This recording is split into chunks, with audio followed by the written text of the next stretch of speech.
NBA playoffs are going to be interesting. East is set. Cavs, Celtics are great. West is all log jammed. So yesterday, the Warriors need to win. Biggest game of the year. They don't, and now they're forced tomorrow to play a play-in game. So listen, I think Jimmy Butler's a playmaker. He's tough. He gets to the free throw line. He's good for Steph Curry. But the honeymoon is over. He made more free throws in Golden State than field goals since he's arrived. Okay, so let's be realistic about it. Pat Riley does not move off many players. Pat Riley's as good a personnel guy as the league has had in my life outside of maybe Red Auerbach. And they moved off him. And he's got a shorter contract, and it's not as punitive, not as prohibitive as he wanted in Miami. But the reality is, despite the fact that Jimmy Butler's made him relevant and he's good for Steph, they've got a bigger problem. Once again, a young Warrior, Jonathan Kuminga, did not play coach's decision. James Wiseman, Jordan Poole, Jonathan Kuminga, an immature D'Angelo Russell. Young guys, squirrely guys, or immature guys don't fit here. If Kuminga gave you 21 a night and could play at the same time as Steph, Draymond, Butler, he'd be on the floor. But it tells you what Kerr thinks of Kuminga and what he thought of Wiseman and Jordan Poole and D'Angelo Russell was in and out of town quickly. If you look at the history of the dynasty, it's very much like the Patriots. Brady and Steph, one overwhelming, transcendent superstar who mostly plays very, very well with older players. Andrew Bogut, Andre Iguodala, Kevin Durant. You can bring the old guys in here and it works. Now, Jimmy Butler is an additive. There's no question. But because Kuminga work when Draymond, Steph, and Butler are all on the floor, the question is, what do we get from Jimmy Butler? He's shooting about 28% from three-point territory.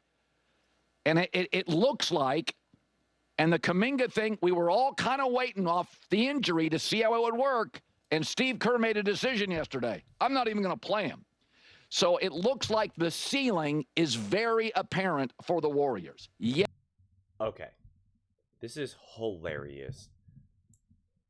Oh my gosh. This is just... Right, the honeymoon's over. He was praising Jimmy Butler, talking about how they've only lost like one game since Jimmy Butler arrived, and this or that, and he's so great, and he's so special, and blah, blah, blah, blah. And now you're like, oh, well, of course Miami Heat moved off of them because they know what he's like right now, and the honeymoon's over, and he's shooting 29% here, and this and that, and the ceiling is very apparent for the Warriors. And guys, first, this is the problem with basketball commentary right now. This is the problem.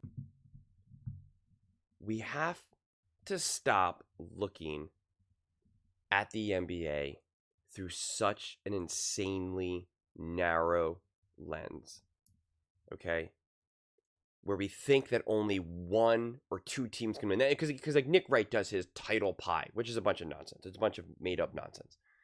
And this idea that essentially like all these other teams have such minimal chances of winning it all. And the Warriors have been playing awesome, but in typical basketball fashion, you're going to win some great games, you're going to lose some tough games, you're going to lose some bad games, you're going to win some bad games. It's sports. It's an 82-game season. And they played the Clippers, who have some big-time players. And right now, Kawhi Leonard is playing as great as he's played in forever. You watch that game and you realize just how much of Kawhi Leonard's career has been robbed from him because of injuries. He is an elite, special player. And he was coming up big. James Harden. This is the problem. Everyone just says, oh, James Harden's fat and slow and bad and doesn't step up in big. Yes, he does. These are big game players. The Clippers have been scorching hot. Scorching hot. Kawhi, Harden, etc. Like they've been playing great physical, high-level ball. So in a one-game, moment where both teams need to win the game, it went to overtime.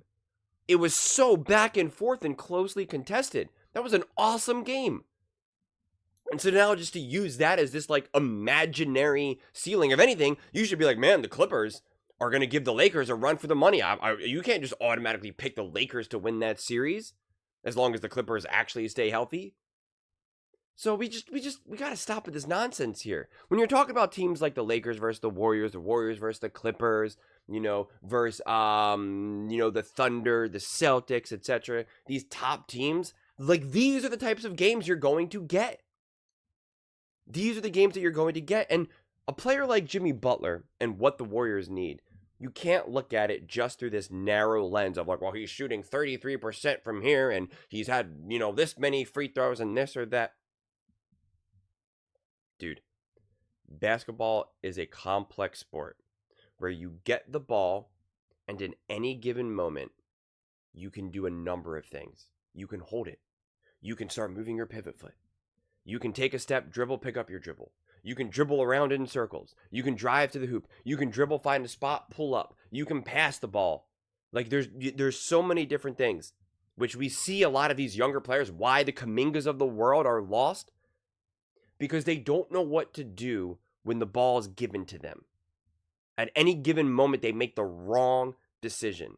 One of the biggest things that Jimmy Butler brings to the Warriors is that when there's a minute 25 to go and things are getting a little racy and a little sped up, that Jimmy Butler is just another player that knows exactly what needs to be done. That when Steph calls for the ball, when Steph points across the, across the court, like knows exactly what needs to be done. There was a big time shot where Kevon Looney had the ball and he had the ball kind of like down low. And then he waited for Steph to kind of do his typical thing where he wraps around and he gave him the ball. The Warriors still have players like a Kuminga and whatnot that still don't understand. Just wait a second. Steph is going to be open and then you're going to give him the ball and he's going to shoot a three. And so right now when things got to get intense, you have Draymond Green, you have Jimmy Butler, you have Steph Curry, where in any given moment, they can do exactly what needs to be done. That is what the Warriors need. And in this game, it showed. It didn't work out for them, but it showed. It absolutely showed. So I knew going into Monday, it was going to be such doom and gloom. And again, I'm not telling you that the Warriors are now just going to go take off and win the championship. But the doom and gloom of an awesome, competitive, back and forth, intense game with great players like Kawhi Leonard and James Harden, like, there's no doom and gloom, man. There's no doom and gloom. Warriors woes. Their ceiling is apparent now. Man, miss me with the nonsense. But those are just my thoughts. I'd absolutely love to hear yours. What do you guys all think about the Golden State Warriors?